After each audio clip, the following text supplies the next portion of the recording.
Sunday ആയത് കാരണം സുരേഷ് പുറത്ത് പോയപ്പോഴത്തേക്ക് 4 മണിക്ക് മേടിച്ചുകൊണ്ട് വന്നിരിക്കുന്നത് ഫ്രൈഡ് മോമോസാണ്. കഴിഞ്ഞ ദിവസം നമ്മൾ തന്തൂരി മോമോസ് പുറത്തുനിന്ന് മേടിച്ച് കാണിച്ചായിരുന്നു. ഇപ്പം ഓയിലിൻ്റെ ഫ്രൈ ചെയ്തെടുക്കുന്ന മോമോസ്. അപ്പോൾ ഇതിൻ്റെ ഒരു പ്രത്യേകത എന്ന് പറഞ്ഞു കഴിഞ്ഞാൽ ഇത് കാണുമ്പോൾ എപ്പോഴും എനിക്ക് ഓർമ്മ വരുന്നത് ഞാൻ ഷീനിനെ പ്രഗ്നൻ്റ് ആയിരുന്ന സമയത്ത് ക്ലിനിക്കിൽ പോകുന്ന സമയത്തെല്ലാം ക്ലിനിക്കിൽ നിന്ന് ഡോക്ടറിനെ കണ്ടിട്ട് ഇറങ്ങുമ്പോഴത്തേക്കും അതിൻ്റെ പുറത്ത് ഒരാളുണ്ട്, അത് കഴിക്കുമായിരുന്നു. അപ്പോൾ ലാസ്റ്റ് എൻ്റെ സർജറിയുടെ ഡേറ്റ് പറഞ്ഞിരുന്നതിൻ്റെ തലേ ദിവസം ഡോക്ടറിനെ കാണാൻ പോയപ്പോഴും അവിടുന്ന് അപ്പോൾ ഡോക്ടർ എന്ന് പറഞ്ഞു എനിക്ക് 24 അവർ എന്ത് വേണമെങ്കിലും കഴിക്കാം, അത് കഴിഞ്ഞ് ഇനി ഫുഡൊന്നും കഴിക്കരുത്, കാരണം സർജറിക്ക് മുന്നേ ഫുഡ് കഴിക്കുന്നില്ല. അപ്പോൾ ഡോക്ടറിനെ കണ്ട് ഇറങ്ങിയ ഉടനെ തന്നെ ഞങ്ങളിത് മേടിച്ചു. കുറേ കഴിച്ചെന്ന് പറഞ്ഞാൽ അന്ന് എന്താണെന്ന് എനിക്കറിയത്തില്ല, ഒരുപാട് കഴിച്ചിട്ടുണ്ട്, തൊണ്ട വരെ നിറയുന്നത് പോലെ.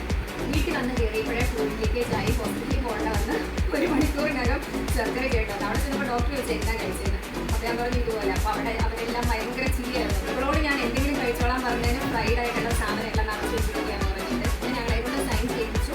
എന്തെങ്കിലും പ്രോബ്ലം കാരണം സർജറിക്ക് മുന്നേ ഫുഡ് കഴിക്കാൻ പാടില്ല പറഞ്ഞല്ലോ. സൈൻ ചെയ്യിപ്പിച്ചു. എന്തെങ്കിലും പ്രോബ്ലം വന്നു കഴിഞ്ഞാൽ ഞങ്ങളുടെ തന്നെ റെസ്പോൺസിബിലിറ്റി. കാരണം വീട്ടിൽ നിന്ന് തന്നെ ഫുഡ് ലീക്കേജ് ആയി, ഹോസ്പിറ്റലിൽ പോയി അപ്പം തന്നെ സർജറി ചെയ്യേണ്ടി വന്നു. അപ്പം അങ്ങനെ ഷീനിൻ്റെ ഡെലിവറിക്ക് തൊട്ട് മുന്നേയായിട്ട് വയറ് നിറയെ കഴിച്ച് സന്തോഷത്തോടുകൂടി പോയി ഡെലിവറി എടുത്തതാണ്. അപ്പോൾ ഇത് കാണുമ്പോൾ